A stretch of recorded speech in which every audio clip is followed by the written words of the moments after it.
Hi again, everybody. I'm Rob Kennedy from the Hoop Group, and once again we're talking recruiting. Last week we talked about meeting with your guidance counselor and coming up with a list of a profile of a school that's a right fit for you. This week we want to focus a little bit on the basketball side.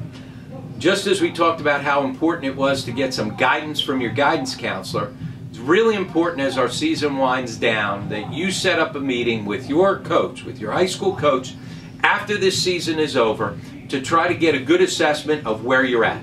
Okay? Not just what do I have to work on, how can I get better, where do I need to be this spring and summer where college coaches are going to be able to see me play and where I'm going to have a chance to get better as well.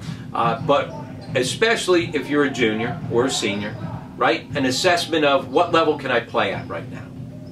That's really hard sometimes for players to give a good self-assessment of where they can play. I always say this, and if you've heard me at camp, you've heard me say this.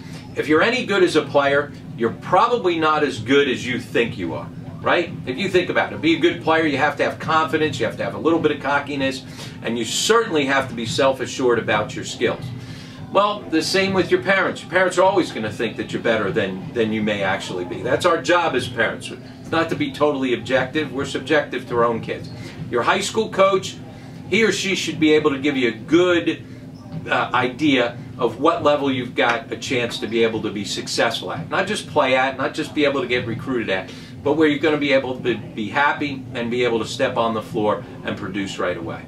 It's important as a junior or senior to start looking at that. And just like we talked about with your guidance counselor, creating a profile and not necessarily a list of schools, you got to create a profile to start off with as well. If you're a guy that can really shoot the ball or pass the ball, if you're a girl that really drives the ball and is terrific in transition, whatever, there are certain schools that play to that style that are going to help you be able to be more successful there. So start to try to figure out the profile.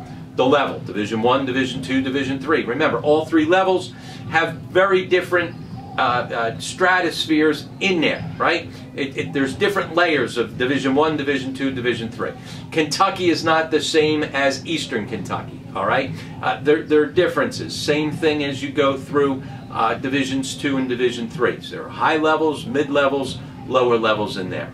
Figure out a profile that I can play at a high-level Division III school that plays a certain style. You come up with that profile, and then we start coming up with a list of schools that fit that criteria, okay?